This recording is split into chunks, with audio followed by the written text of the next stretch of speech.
To acquire competence and gain mastery, you have to have had the experience. Unfortunately, we are so fixated on titles. So you have a lot of people who have fluffy titles, no substance. You are looking for someone that is age 22 and you expect the person to have 20 years of experience. Why? First of all, for you to even consider age, that's a bias. As an HR person, what do you use to pick the very best of the best? What we hire is a cultural fit. There's HR administration, there's HR strategy. Having a difficult boss helps you build certain skills, resilience, dogged commitment. There are things to be secretive So do you think about, it's safe but not stuff like that. For your employee to know that you're collecting $10,000 and you're paying them $2? There are vacancy listings. You will see the pay band. What are you hiding? Conflict arises when people feel that am I being cheated? Many people don't want to do that because they don't want to keep to their word. Welcome to Mindset and Milestones with Tekamba. Today we are going to talk about something very important, something that is part of life, something that was invented from the very first World War, countdown to Second World War. It's been there for years, but probably some of us are not comfortable because of how the system have been driving us crazy. In our midst today is somebody I love to introduce to us, someone that is amazingly talented and blessed woman. She's going to tell us about HRM. That's what we are talking about today. Hello. We have Soluchy in the building. All these hailing, they better like me because, like you said, they don't like HR people. They don't like HR people. I mean, you hear over the radio, they're always calling HR out and all that. But how has it been? It's good. Why did you decide to become one of the hated? I think his perception, and I'm glad I'm here to talk about it so that people can have, the right perception about what we do. I also don't blame people who hate the profession because it has been watered down to certain things. And I think we have majored on the minor and minored on the, on things that are meant to be majored with HR. Okay, good. So tell us about HRM. Because I have my own definition. Okay, well, let's I'm start sure with your as own a professional. definition. Okay, because for me, Yes. I feel is an organized body Right. that is meant to motivate people to achieve their, how will I call it? They bring them to their best of abilities Right. in achieving a goal. Right. I don't know whether that's the definition. Close. It's Okay. close. So let me, in the simplest way to say this is that for an organization to thrive, there are very specific resources that are important. Without that, there won't be any business. Okay. The first, of course, financial capital. Yeah. You need the capital, right? And the next most important resource, human beings. Wow. Human resource. That's why I said it's been there since first, second World War. Yes, It's been there human resource, strategy, financing, plan, equipment, which part of the resource, like physical equipment, they are nothing without the human resource because it takes the human resource to be able to plan, direct, control. Yeah. So vision is nothing but paper, except you have the right people to implement the vision. Nice. That's what HR is about. So the human capital is all that matters in HR. Right. So, and that's where I feel that some of us have gotten it wrong because there's the human resource and there's the human capital. The human resource is the human being. Just like you have the financial resource is the money. Okay. The human capital are the skills, the competencies, the abilities. That is the job of the human resource person to pull out the capital, the human capital needed to move a company forward. And that's why I think that we've missed it. Okay, so tell me about the future of AI, automation, right? And beyond, because you're talking human. Right. And in recent times, we've seen AI do a lot of things. Right. Apart from having, what's his name? The richest man in the world today. Elon. Yes. Elon brought out some robots. And people were just crazy screaming. But beside that, those robots have been around in our phones, in our so many devices we have in our homes. Yes. So what's the future? Because you're talking human, human, human. That human is what makes your work excellent. Right. But at the end of the day, what's the future of AI with all this? Okay, so who invented AI? Humans. What you need the right algorithm for AI to work. Okay. If someone doesn't impute the right algorithm, I mean, I'm not a tech person, but I know that these things work with codes and all of that. If someone doesn't do the right thing, it is still going to fail because then it's not going to give you the right result. I'll give you an example. There's something called ATS, Applicant Tracking System, which a lot of companies use, for hiring. So what it does is that it sorts resume according to certain keywords and certain buzzwords. So for example, yesterday, put out an application for a job role. There were 100 applicants. How am I going to sort through it?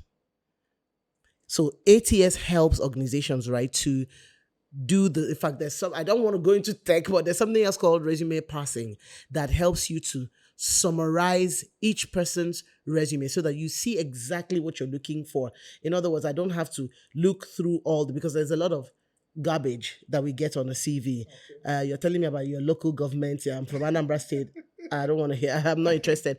But resume parsing, what it does is able to summarize a person's CV so that you can put it in categories. So this is a CV of an IT specialist. So it gives me a summary of your qualification, your skills, your experience. And part of it is ATS. So that helps you to sort out candidates and pull them out in order of priority. Okay, who fits this? So ATS helps you to do the work automated, right? But if the humans do not develop the algorithm well, you are going to sort out CVs just based on buzzwords. You still need to find out who is a fit because AI cannot determine a cultural fit. What we hire is a cultural fit.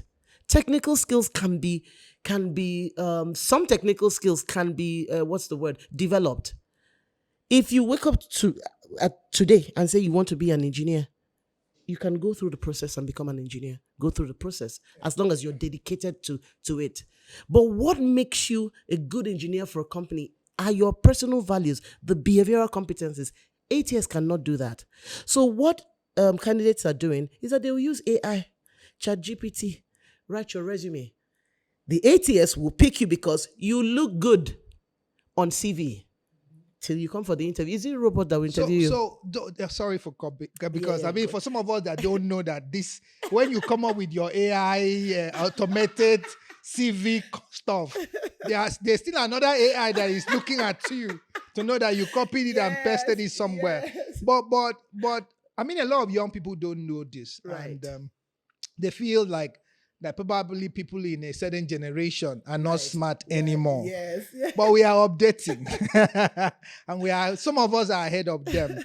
Not for bad reason, but for good reason to help. Because I can remember back then we used to write essays. Right. We used to, and the lecturers would go through, the teachers would go through, and yes. But today it just looks like the schools are not giving that anymore. Right. And another generation of people are born that is not dependent on ChatGPT, AI and yes. basic those applications that help. But the question is, like you said, they factored this, put them in one space. Mm-hmm. How do you streamline? Because some people wonder why they are so good and they apply, and people don't pick them and pick certain people. What, as an HR person, what do you use to pick the very best of the best for a certain position that you have in mind? Tell us. Let me backtrack a little bit and strike a balance. Yeah. We have to understand the advantages of technology. To be fair, some people are not so good with writing. So you might have the skills, the qualification and experience, but you're not able to put it in words, especially as English is not really our mother tongue. It's not our... Take us, exactly. Take us to our villages. So you might not be able to describe. So yes, a ChatGPT or a professional resume writer might help you, but you have a responsibility to study the CV, to understand the words being you said. wrote. Yes. I mean, I did a video about it, about how you've used ChatGPT to write your CV, and you can't defend the words. So, I mean, it was a joke, but I said you use words like prolific, but you don't know what it means. So when you come into my interview space and I'm asking you prolific questions, be ready to answer it. So the balance is, whether you use technology to help you, because it's meant to help you, you cannot abdicate responsibility, right? You have to study the CV and be sure it adequately represents you. It's not full of fluff. I'm just saying, use technology to your advantage. Remove the fluff, because there can be a lot of fluff. And that's why, if you're studying for your master's now and all of that, I know we used to have what we call Turnitin that checks for plagiarism. Now, universities abroad especially, they have the software that checks whether you wrote it through ChatGPT. But some people don't know this. But people don't know this. Some So people don't some people know have this. written a whole essay, copied. You can use it to help you, but it has to still remain your own material. Same thing with the CV. So that's the balance to that. So that if for any reason the automation gives you a foot in the door, you have to defend it. So, because what are we looking at when we see a CV that is so good? I will match the skills you said you've acquired with your experience. So you tell me you are a brand expert, but you've only worked with Ogunike Community School as biology teacher. I have a problem. Yeah, but I will have people a problem. discover themselves now. Not a problem, but you don't use the word expert again. You see what I mean? So that means people are not educated. Well, I didn't say that. You said because someone education for me is not going to school, the 4 walls of university. Yes, exactly. It's exposure and it's all exposure. that. So if you are going to, I'm saying, be yourself. I've seen resumes that have stuff like, I've seen somebody write an intending HR professional. You've already told me where you are. You've told me I'm at an entry level. I have some experience. Then my questioning will be at that level to find out whether you have the potential. But if you pass off yourself as someone that is experienced, I will ask you questions based on that. I had someone who says she has a master's in HR. I mean, I'm not here to question your education. That's fine. And she had a certain number of years. But when I started asking you questions at a certain level, because there's HR administration, there's HR strategy. HR strategy sits at the table where decisions are made. You cannot pull out a business strategy without a people strategy. It will fail. So if you tell me you are at that level, I will speak to you. I won't speak to you as recruitment based on ATS, resume passing. No, I will ask you how you developed your people plan as a strategy to the business strategy, the overall organizational strategy. So I am looking for, do your skills, does your experience match the skills you say you have? Because when you say competency it requires experience. It doesn't fall on you. Maybe you mentioned fasting. Maybe after fasting, it fell on you. It doesn't fall on you. To acquire competence and gain mastery, you have to have had the experience. And it speaks. Many companies use scenario questions. That's where people fail. They will tell you, tell me a time where you had conflict. You said you're a conflict resolution expert. Tell me a time where you had conflict. What did you do? How did you solve it? You can't answer. Because probably they did it without knowing, or they don't know how to present You either did it without knowing, or you haven't been schooled. Yes, to know that you have to know that put it out this there, was actually a conflict resolution moment. And because you didn't write your CV, you are not able to articulate. So technology can help you, but you must sit down at every point in time in your career to articulate the things that I've done. This is why I tell people, never neglect anywhere you are in your workspace. Because you might think, I'm just doing this job. No, you are not taking into account the skills. Having a difficult boss helps you build certain skills, resilience, dogged commitment. So sometimes when you are asked those questions, you don't remember because you didn't write the CV yourself. So that's what we look for. We look for a cultural fit because every organization has a way that they do things. You may not know, but once we see that your personal values, based on your experience and the things you've done before, that they match, people begin to lean more towards you.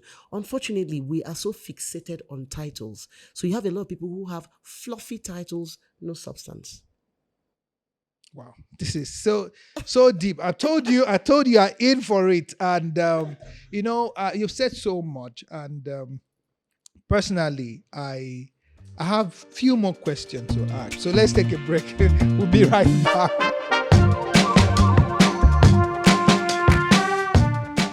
Welcome back. I hope you are hearing this truth because it's coming heavy, it's coming deep, and you're learning. So right now we are talking employee engagement and experience, which is where you see some people will tell you, um, we expect you to, maybe you graduated last year and they're looking for someone that has 20 years experience. That's always been the case. And so many times, why do companies do this when they know that you are looking for someone that is age 22 and you expect the person to have 20 years of experience? Why? Because these are the questions that have been out there and nobody has really given us answer. I think I've held one of the culprits right now. Why do people put up that? So I'm not a culprit. In fact, that's part of my work involves education of HRs. Like, we have to do better. So I do understand that there are certain things that were handed down to us. That's how we learned HR. But any human being who is not evolving will remain irrelevant. You will be outdated. So it's important that we keep updating ourselves and updating our skills, right?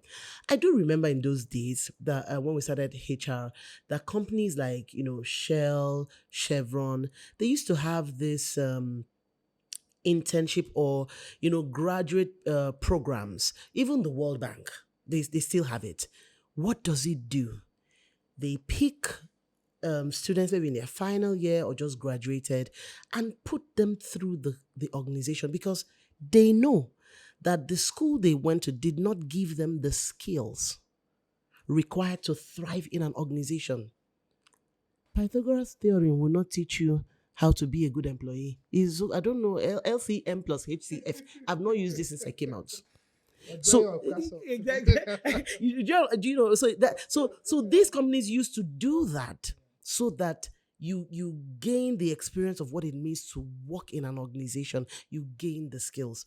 Unfortunately, that doesn't happen anymore, and I feel the private organizations have the power to do that. So it is very, I'm looking for the right word.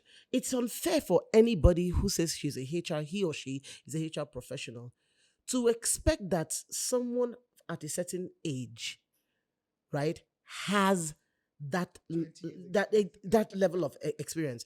First of all, for you to even consider age, that's a bias. Internationally, that's a bias. That's why But that's why internationally, that's what we're getting from now. so, but we Yeah. tell people not to put those things in your CV: age, marital status, blah blah blah. Because Okay, yes, recently they've said that, but I know that is that not what the people have last been I doing? checked, the last I checked, You it mean was people are not still, doing I that? don't know. The last I checked, it was still a No, problem. except maybe you're going for a government job where maybe Well, where government is it? Are they not still employing? We are talking about employment at a please, large let's scale. let's not even. I mean, I feel that for some sectors, if they require it, fine. But you have to look at your location. Like, for example, Lagos is highly commercial. So you have like a lot of private sector businesses. Even here in Abuja, I mean, it's coming up, private sector businesses. But honestly, internationally, standard, there are some things that are considered bias: age, religion, marital status. Those things are not meant to be in your CV. They have nothing to do with whether you can do the job or not. Are there laws regulating this thing? Because recently, a friend of mine, Abroad, not here. a friend of mine was denied a house because of his religion.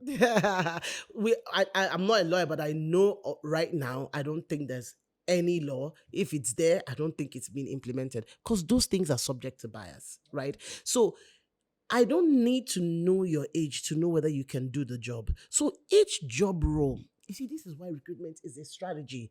It's not something you do because you're HR. Each job role has a minimum requirement.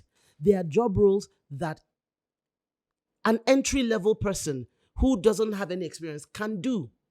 You simply have to learn how to handhold. And that is some way of you even getting people who will stay longer in an organization. I have a current client, that's what they do. They pull people from NYC and pass them through an internship program and convert them to staff.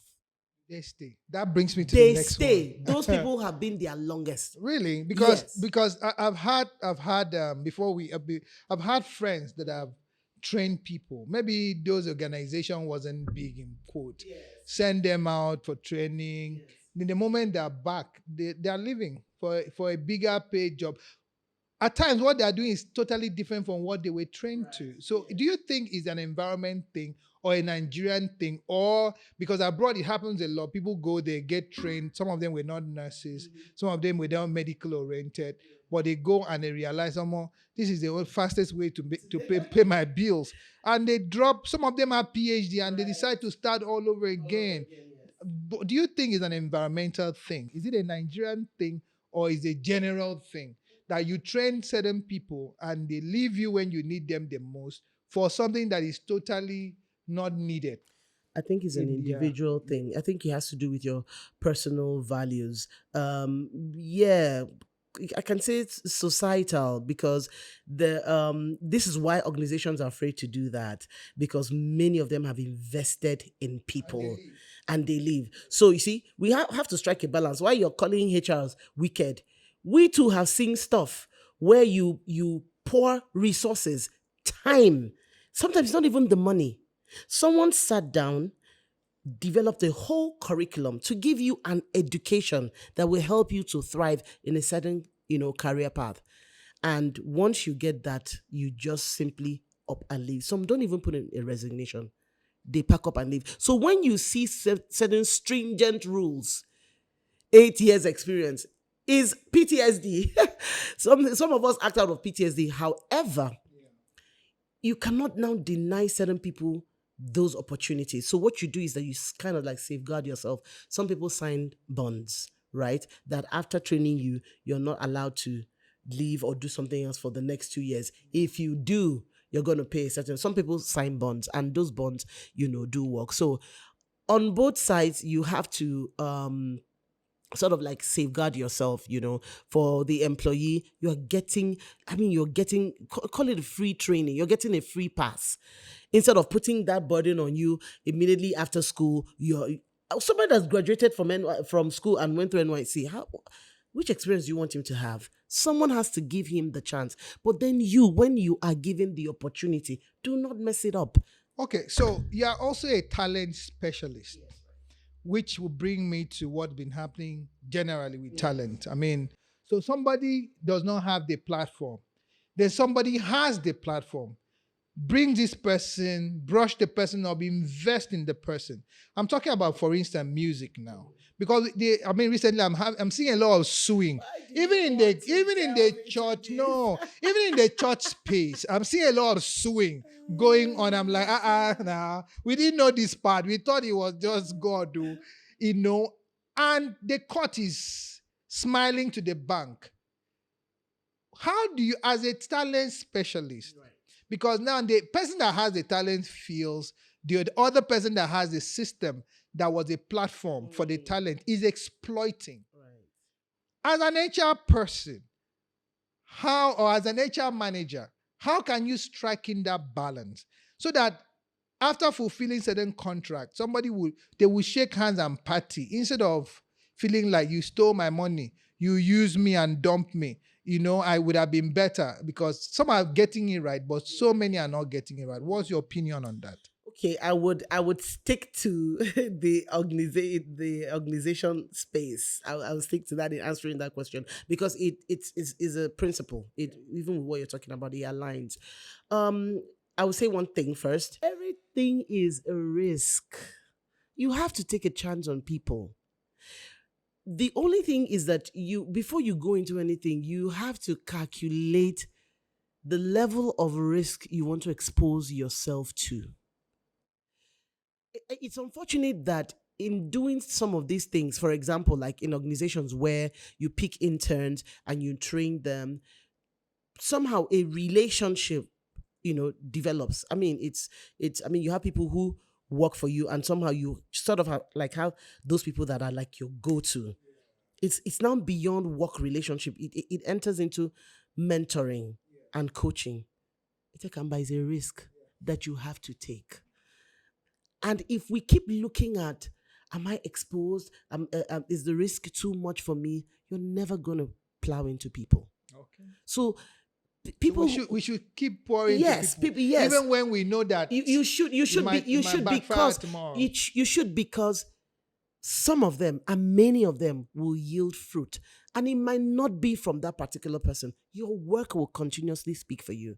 However, wisdom demands that you have some protection, some covering in terms of the risk exposure. So what do you do in terms of, one, contracts, right? That's number one. Number two, I always tell HR people, I don't think I've had, I'm not saying I don't have one-on-one meetings where it matters, but when it comes to stuff like this, I always have it openly so that there are witnesses to the transaction.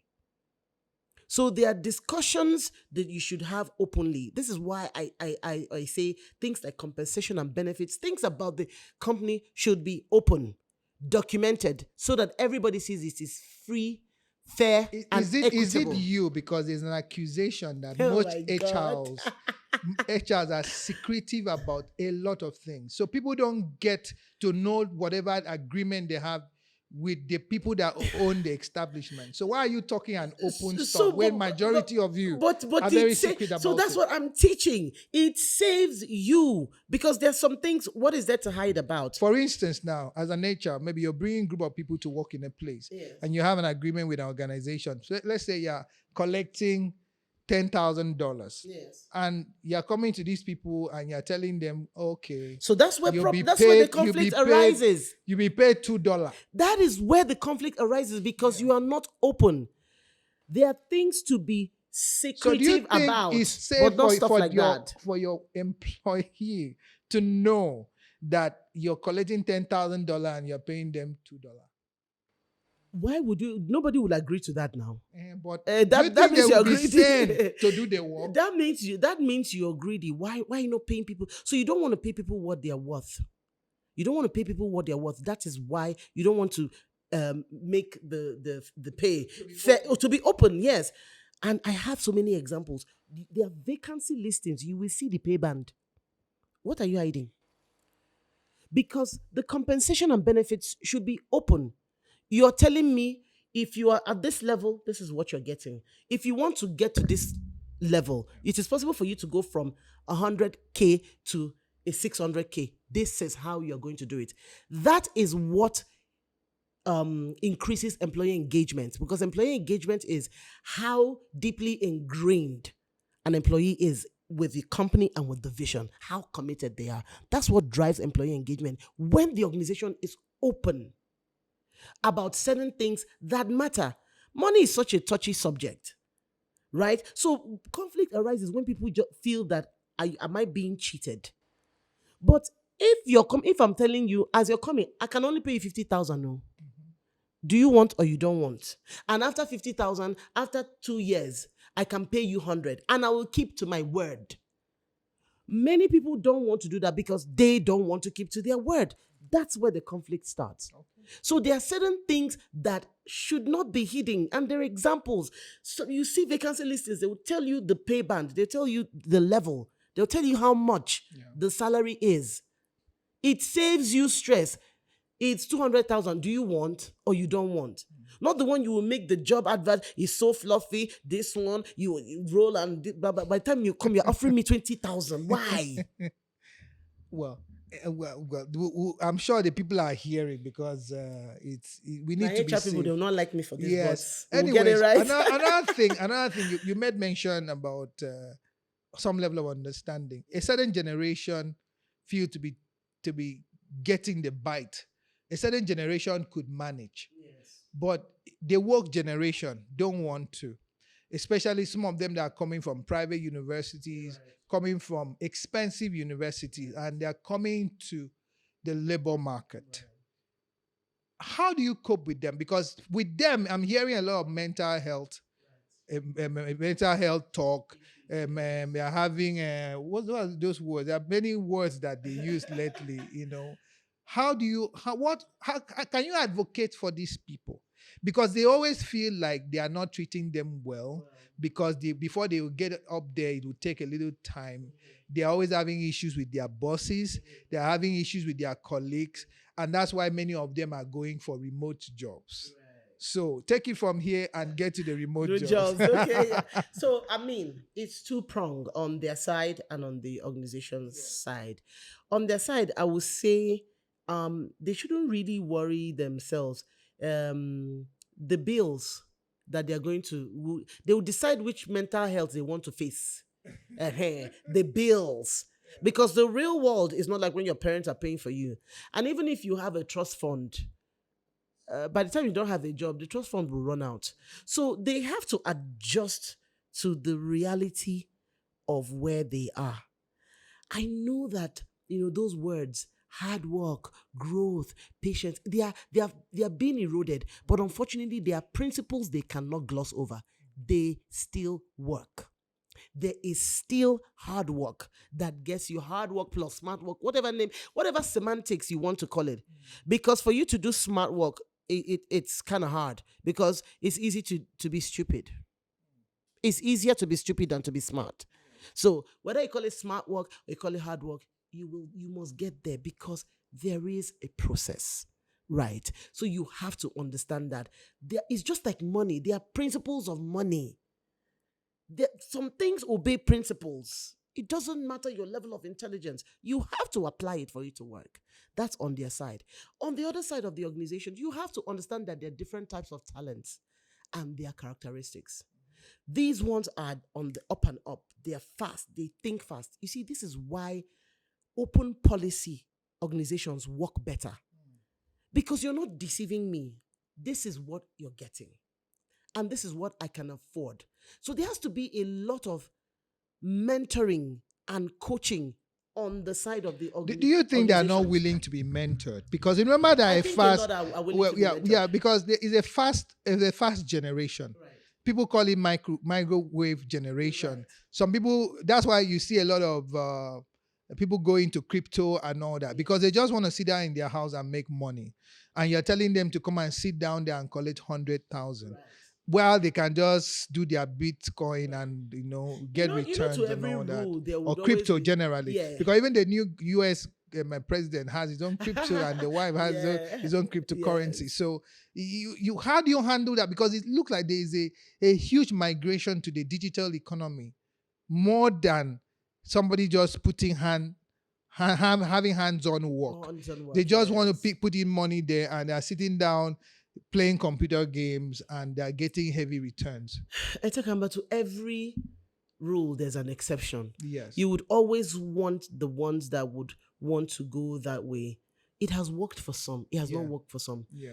What we should teach is self-awareness. Yeah, because mentorship, the reason I'm saying is because it's mentorship you're talking about. Yes. People don't really have that time again.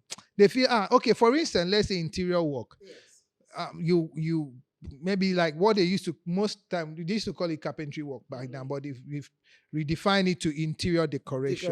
Which is broader and is better and is more advanced. It's a Pro Max version of what they used to do back then. And someone is supposed to be an intern. You find that the person is distracted. The person is feeling like, when am I start making my money? Where am I going to get returns for this time investment, for this money I put in here? But you see, like this, the crypto world, it's different. You rather just sit down on your system and be monitoring trading and all that. How are you saying that there are still people that are willing to be mentored? Hundreds, thousands. And because we have generalized so much, we don't give those people a chance. I have personally, I'm not talking about something in the air, I have personally come across them. Many of them are being mentored as we speak, not just by me, by many people. But, because we've given how is it called? We've given chicken what, a bad name, right? Because of other people. There are thousands of people willing to be. In fact, their complaint is the way we want to do the mentoring. Okay, so they have they feel they should have their own style of mentorship. Yes, because not the general. Exactly, the one our because parents used to beat us, exactly. kneel down there. Exactly. Maybe they need to be taking ice cream doing mentorship. What?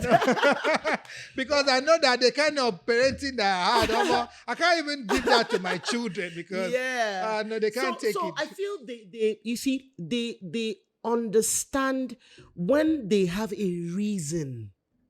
When they have a reason to do what they are doing, they understand it better than just saying, do this. So you should always explain to them why you're doing what you're doing. They want to understand. Okay. Unlike, us. We don't need to understand. How dare Just you obey before complain. Just immediately obey. But these ones are thinking. They're with the creative economy. They are thinking. They, even teaching has changed. You're not just coming to classroom and telling me. Yes, you can't tell me 2 + 2 = 4. A child will ask you how. How did you get there? Do you understand? So we have to be innovative with our teaching because their style of learning is different. We were just do it. There's so many things I question. I question my mom now. Why did you? I questioned my mom about something recently. Yeah. She told me, let her confess. She doesn't know why she told me that.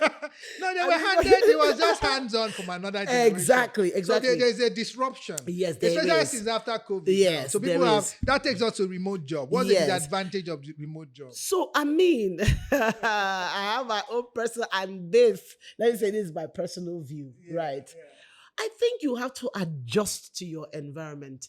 How many of you have light? Okay. How many of you have data? Okay. How many of you have inverter? Okay. How many of you have gen? Okay. So remote work, the office. People are doing it. But how many people? How many people can afford inverter, generator, the diesel? See, I'm working from home. With what? Because some companies don't provide you. Do they provide gen? Except some companies are providing inverter for you because your laptop will go off. So there is the advantage, right, of remote, and there are the disadvantages based on our environment. Yeah. So if you have an office that is 24/7 light, there's data.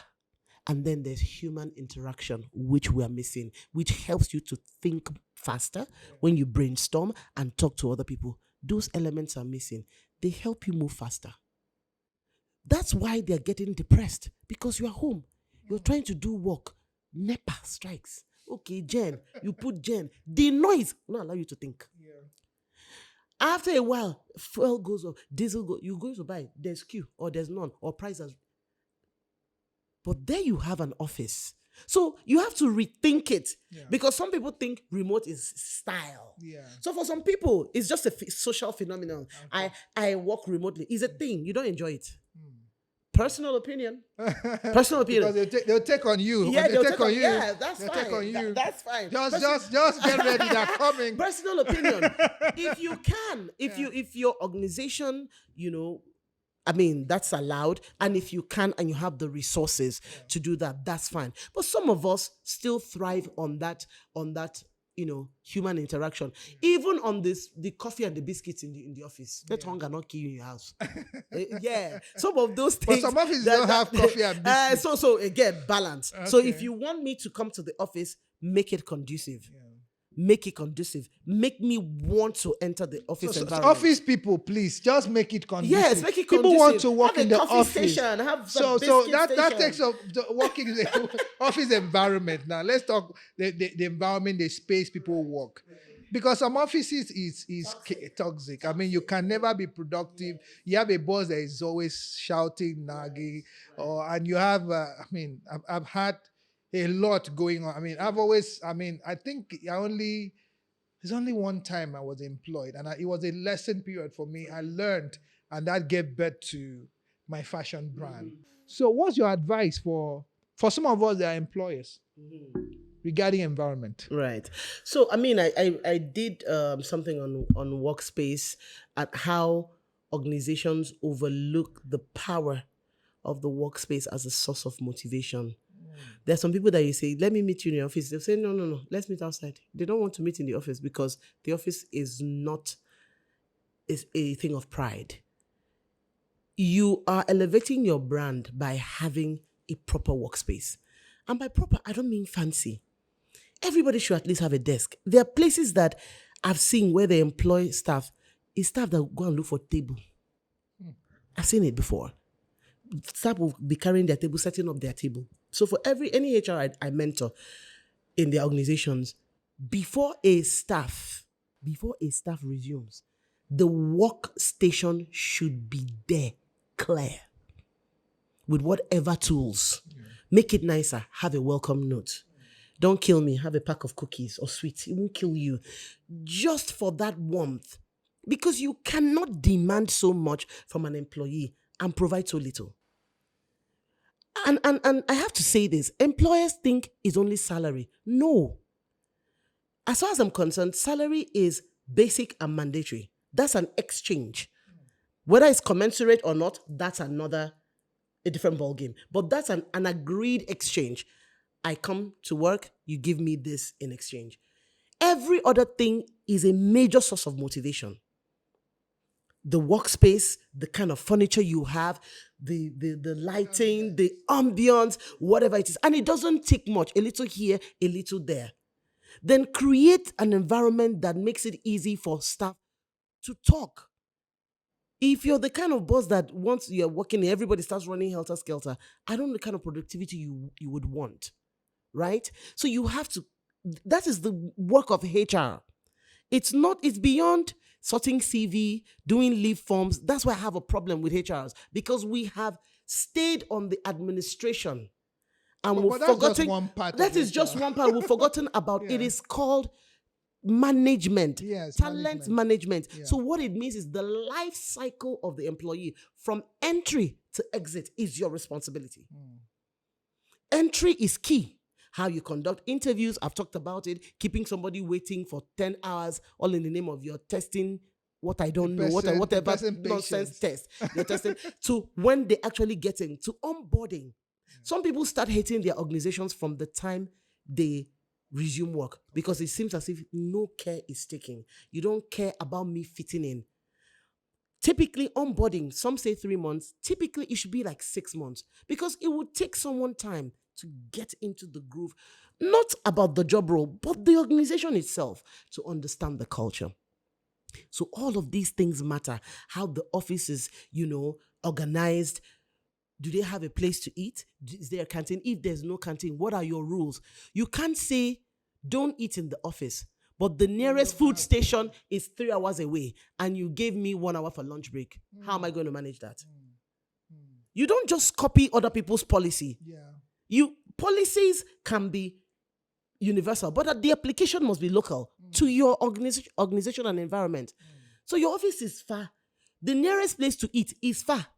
I can't bring food to the office because I cannot warm my beans in your office. How am I? And you gave me 1 hour lunch break. How am I supposed to? How is it going to work? Those are the things that you have to consider as balance. That's the importance of HR, the well-being of the resource. Thank you so much. Soluchy! Hey! Fire! Wow! Ladies and gentlemen, my beloved viewers, if you're having issue at your workplace or you want your work people to get better, this video should reach them. It's a good year, and I believe that this year is already, I feel like I'm in December. The speed the year is coming with. I feel that these are the kind of videos that should go viral, get to the phones of employers and employee, because if you get this well defined, your work life, your productivity is going to come out better. Thank you very much for your time. Thank you for being patient with us, but I'm sure all these word bites would not just go without getting results. It's a great year. Thank you, Soluchy. Thank you. We look forward to having more of you. God bless you. Thank you. Thank you, viewers. See you next time.